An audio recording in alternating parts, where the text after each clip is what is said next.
So, the biggest problem most beginner copywriters face is that they don't know how to practice copywriting.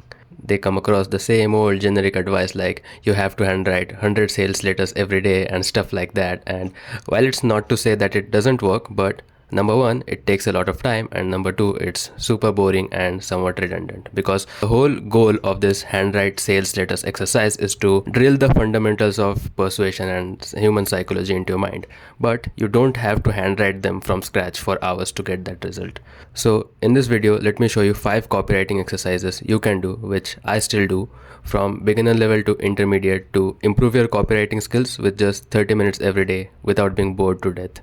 Now, before I show you exercise number 1, if you are just getting started with copywriting and you have no idea about the fundamentals, it would be better if you go back and watch these 2 videos so you have an idea of the basics and you can actually benefit from these exercises. The first exercise is the easiest, and that is to analyze the titles and thumbnails of YouTube videos from the top creators. So study where they're using new, easy, safe and big. Are they using urgency? Are they being ultra specific with the numbers? And what persuasion tactics are they using? Are they introducing a new solution? Are they justifying your failures, or are they throwing rocks at the enemies?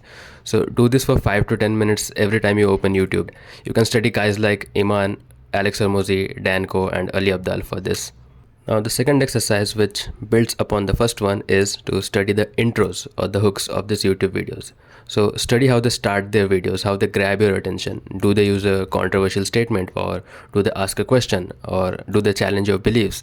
How do they use open loops to build curiosity, and how do they handle your objections in the first 30 seconds? How do they use social proof and testimonials to build credibility? And the top guy to study for this is Iman. I mean, seriously, if you just spend a weekend just studying Iman Ghazi's videos, you will learn much more about copywriting than watching most copywriting videos on YouTube. You don't have to agree with his methods or what he talks about, but just study how he uses open loops, how he holds the audience attention, how he persuades you and shifts your beliefs. Do this for just 3 to 5 of his videos every day and you will see how much you improve. Now let's move on to some intermediate level exercises, because for the first 2 exercises we have just been observing and studying, but in this third exercise we're gonna be writing. And this exercise also builds upon the first 2, because in the first 2 exercises we studied the titles, the thumbnails, the intros. Now in this third one we're gonna study the main sections of the scripts and write bullet points for them. So if you watch the videos from these top guys like Iman or Alex Hormozi or Dan Ko, most of the times you will see that most of their videos are in a list format. There will be a list of topics or tips that they cover in the video. So in exercise number 3, your job is to convert every topic from this list into a bullet point. It can be a feature plus benefit bullet, or a curiosity bullet, or a thingify bullet. So go through at least one long form video every day from their channel and convert the main sections into bullets. Because if you know how to write good bullets, especially the curiosity and thingify bullets, then you're going to be way ahead of the competition. Now for the fourth exercise, we're gonna shift away from YouTube scripts and go to emails. So for 30 minutes every day, go through your email inbox and study emails. And by study emails, I mean observe which subject lines grab your attention. What are the angles they're using in these emails? Are they sharing a story? How are they using the story to transition into selling their product? What elements of persuasion are they using? Are they using new, easy, safe, big? What's the one big idea or lesson of this email, and how does it tie it to their product or the service they're selling? Also study the writing structure, how the email flows, how they use a mix of long sentences and short sentences to keep you reading. One thing you can do is you can make a swipe file of the best subject lines and email angles you come across, so you can tweak them and apply it to your own niche. Now the fifth and final exercise, after you studied titles and thumbnails, after you studied the hooks, written some bullets, studied emails, now let's tie them all together and tackle the one big scary monster that every beginner copywriter is afraid of, and that's sales pages.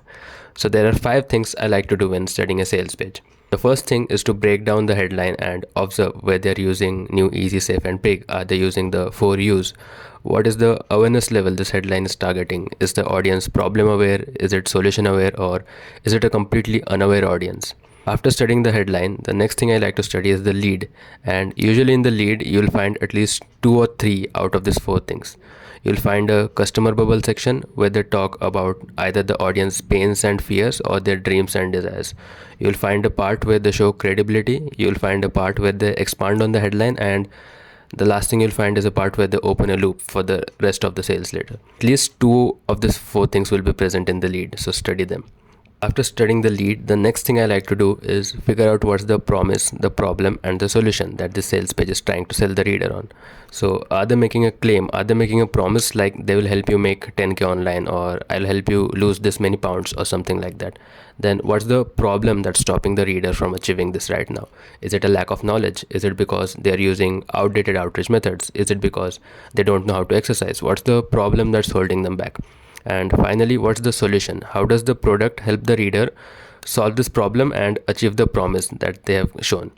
What is the unique mechanism they're selling for it? Is it a new outreach method? Is it some kind of fat loss blueprint? Is it a new business model? So figure out the promise, problem, and solution. After this, the fourth thing I like to do is I like to rewrite the bullets on the sales page. So similar to what we did in exercise number 3 for the YouTube scripts. So if it's a feature bullet, can I thingify it? Can I turn it into a curiosity bullet? Can I use new, easy, safe, and big in these bullets? Or can I make them more ultra specific or give the method a name? How can I improve these bullets basically? And the final thing I like to do while studying a sales page is to see how they use scarcity or urgency towards the end of the sales page to close the reader. So are they using a crossroads clause? Are they saying something like only limited spots are available, or this offer expires in 48 hours, or something like that? What's the one final push they're giving the reader? So do this for one sales page every day.